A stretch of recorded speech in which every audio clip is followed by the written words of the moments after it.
네, 주말 지나고 오니까 참 어려운 시장이 전개가 되고 있습니다. 잠금 해제로 이어가 보겠습니다. 자, 누구보다 힘세고 강한 종목, 이런 종목을 오늘 캐치를 해보기보다는 어떻게 해야 우리가 시장을 방어적으로 포트폴리오 구성해 가면서 잘 꾸려나갈 수 있을지 또 점검해보는 시간으로 가져가 보시면 좋을 것 같습니다. 우리가 놓치고 있던 종목들 캐치하는 김종효 알파경제 이사님과 함께합니다. 이사님 어서 오세요. 네, 안녕하십니까. 예, 저희 오늘 본격적으로 내용 들어가기에 앞서서 머니맵 전반적으로 어떻게 흘러가고 있는지 짚어보고 오겠습니다. 삼성전자가 4.9%, 4.7%가량 빠지고 있습니다. SK하이닉스도 3% 넘게 하락이 나오고 있는데 블랙웰 지연 이슈가 있기는 합니다만 보다 좀 더 크게 낙폭을 가져가면서 삼성전자가 다시 7만 전자 수준까지 내려와 있고요. 오늘 하락 특징주들이 굉장히 많이 보여지고 있습니다. HD 현대중공업, HD 한국조선해양, 하나금융지주 이러한 종목들이 7%가 넘게 빠지면서 하락 특징주로 나타나고 있고요. 그나마 2차 전지 종목들, 화학주들 중에서 조금 상승이 나오고 있는 종목들 나타나고 있는데요. LG에너지솔루션이 0.89%, 에코프로비엠 0.97%, 포스코퓨처엠 1.77%, 에코프로 0.44% 강세 속에서 전력기기에서 HD 현대일렉트릭이 유일하게 빨간불 켜면서 오늘장 나타나고 있습니다. 전반적으로 어두운 시장 이어지고 있네요. 자, 머니맵 여기까지 보도록 하겠고요. 자, 오늘 시장 이야기 좀 깊게 들여다봐야 될 것 같습니다. 코스피가 3.92% 하락세 보이는 가운데 2,570포인트 선 오가고 있고요. 코스닥도 3% 넘게 빠지고 있는데, 자, 이사님 오늘 우리 시장 좀 전반적으로 패닉이 좀 나타나고 있는 것 같습니다. 어떻게 대응하면 좋을까요? 네, 일단 가장 중요한 것은 우리 시장의 하락을 촉발한 요소, 미국의 경기 악화, 경기의 급냉 가능성도 있지만 좀 더 표면적으로 놓고 보면 정확하게 고점과 일치하는 것은 일본의 정책 결정, 그다음에 니케이 225의 급락, 엔달러의 급한 변동성, 이게 지금 엔비디아의 변동성과 모두 궤를 같이 하고 있거든요. 그러니까 많이 오른 종목군들이 최근에 급하게 뭔가 금융시장이 변하면서 쏠려있는 것들에 대한 차익 매물이 흘러나오고 있다는 거고요. 이게 그동안 IT에만 집중되다가 오늘은 금융주와 조선주까지 파급되고 있다는 거죠. 그래서 지금 돌아가면서 다 매물을 소화해야 되는 과정이고요. 다만 특징적인 것은 반대로 그동안 꾸준하게 이 악성 매물로 인해서 주가가 좀처럼 오르지 못했던 2차 전지는 그래도 견조하게 버티고 있잖아요. 그러니까 지금 시장을 종합적으로 얘기해보면 경기에 대한 우려는 아직 결론을 우리에게 확실하게 알 수 없고 외국인 매도 속에서 그동안 많이 오른 종목군들의 변동성이 증가하는 구간이니까 이런 악성 매물을 소화할 때까지 조금 기다리는 지혜가 필요하다라고 종합해 볼 수 있을 것 같습니다. 예, 기다림의 미학이라고 표현하는 이유는 아마도 기다림의 시간이 굉장히 또 견디기 어렵기 때문이 아닐까 싶습니다. 지금 악성 매물로 주가가 오르지 못했던 2차 전지 섹터와 또 그 밖에 그동안 주가가 많이 올랐던 섹터의 흐름들이 변동성이 많이 나타나는 것들을 지켜봤을 때 우리가 조금 인내하면서 기다려야 될 구간으로 보여진다라는 말씀해 주셨습니다. 자, 그렇다면 이제 본격적으로 잠금 해제 종목들 만나보도록 하겠습니다. 자, 어떤 종목인지 바로 열어보죠. 자, 오늘 첫 번째 종목 대덕전자입니다. 내려서 잠금 해제, 주가는 바닥, 실적은 개선, 이렇게 두 가지 키워드 만나보고 있는데요. 자, 오늘 대덕전자 첫 번째 포인트부터 살펴보죠.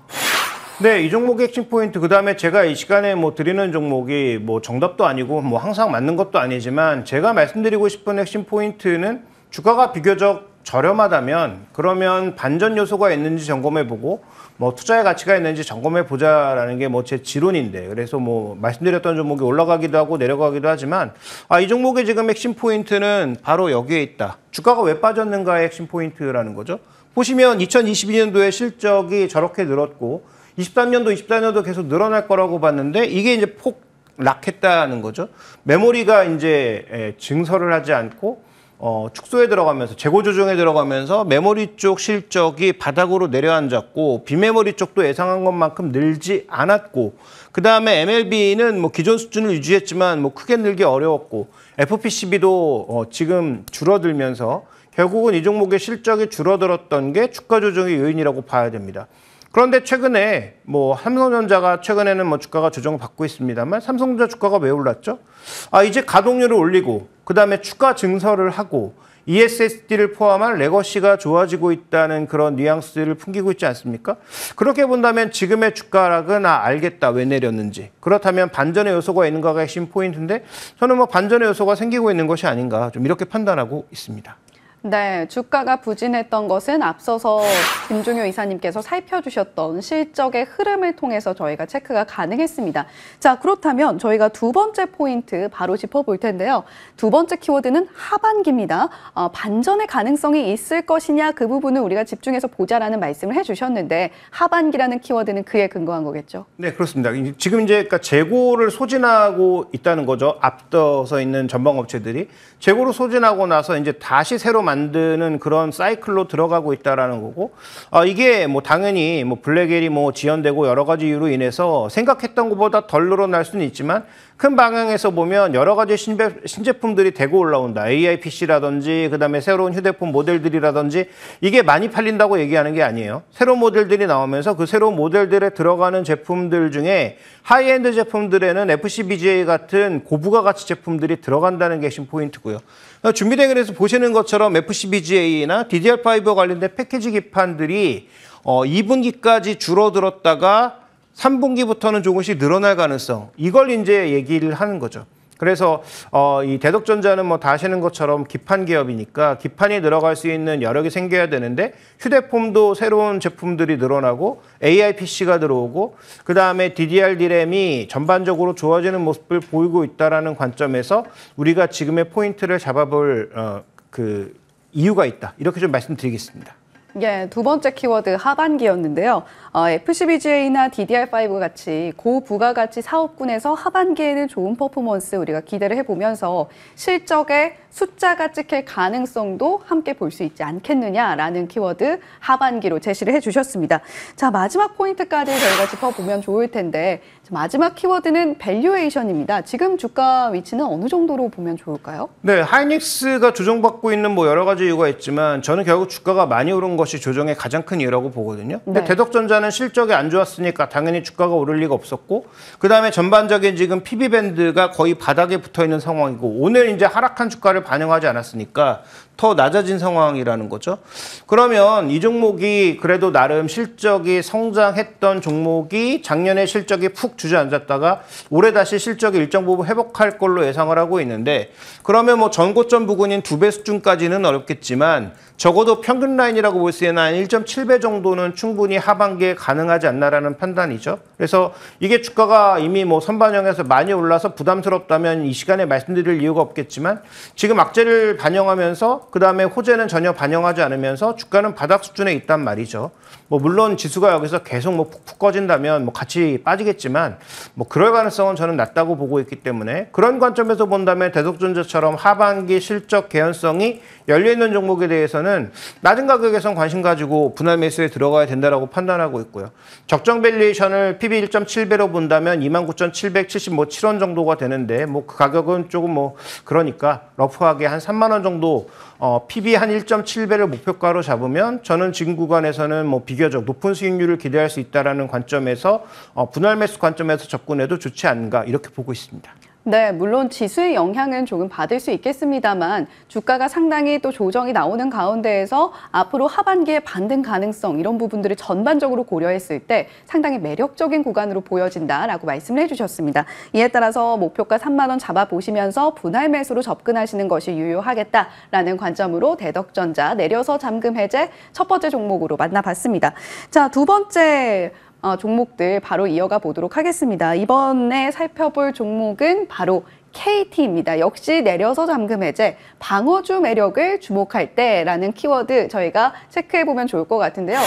제가 개장 때 머니맵을 살펴봤을 때 유일하게 좀 빨간 종목이 KT였거든요. 이제 방어주에 대한 매력이 좀 붉어지면서 KT를 주목할 때인가 이런 생각도 드는데 첫 번째 키워드 하락장입니다.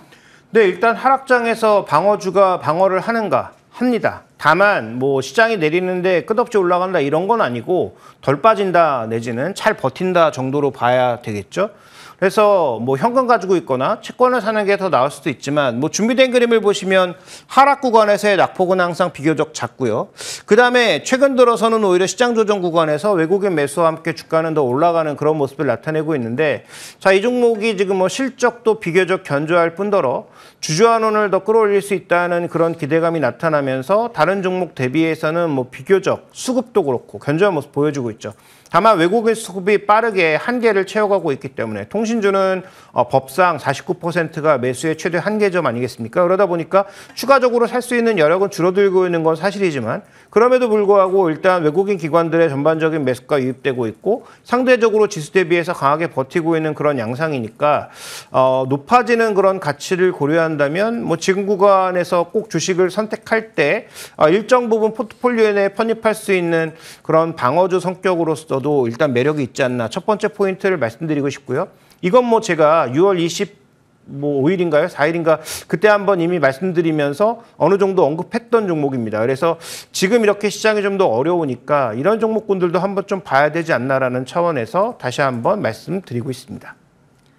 네, 사실 인정하고 싶지 않은 키워드이긴 합니다만 저희가 눈으로 보고 있기 때문에 하락장 속에서 KT 방어주로서의 매력 충분하다라고 말씀해 주셨습니다. 물론 김종효 이사님께서는 6월경에 이미 언급을 해주신 종목이긴 합니다만 외인들이 추가적으로 매수할 수 있는 물량이 줄고 있음에도 불구하고 우리가 이러한 매력들 체크하면서 KT 지켜보자라고 말씀해 주셨고요. 두 번째 키워드 바로 또 확인을 해보겠습니다. 2분기 실적인데 KT가 뭐 방어주적인 매력이 아무리 높다고 해도 실적이 결국 찍혀야 되는 거잖아요. 지금 뭐 KT 실적은 어떻게 보고 계신지? 네, 2분기 실적은 뭐 그렇게 뛰어나지 않을 것으로 모든 증권사에서 동일하게 예측하고 있습니다. 뭐 예측이 맞고 틀리고를 떠나서 어느 정도의 방향성은 뭐 있다는 거죠. 그래서 YOY로 봤을 땐 줄어들고 QOQ로 봤을 땐 조금 정도 늘어나는 실적을 지금 생각하고 있는데 뭐 이 정도의 실적을 보여준다면 뭐 저는 뭐 나쁘지 않다라고 보고 있는데 근데 더 중요한 건 바로 이 부분이죠.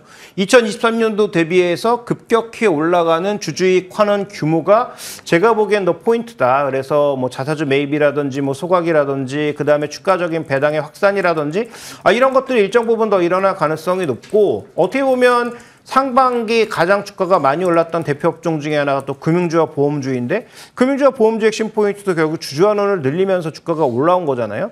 근데 지금 이 주가가 그렇게 비싼 편도 아니고 현재 구간에서 꾸준하게 주주환원을 늘려가고 있다. 그런데 그것이 작년 대비 올해 급격하게 늘어나고 내년에는 큰 변화가 없을 걸로 현재 예상하고 있다면 지금이 포인트일 수 있다는 거죠. 그래서 뭐 반기는 이미 지났지만 하반기에 일정 부분의 주주환원 그다음에 2분기 실적 발표하면서 IR에서 이런 얘기들이 나올 가능성이 높아진다면 저는 뭐 이 부분은 충분히 긍정적이지 않을까 이렇게 좀 보고 있습니다.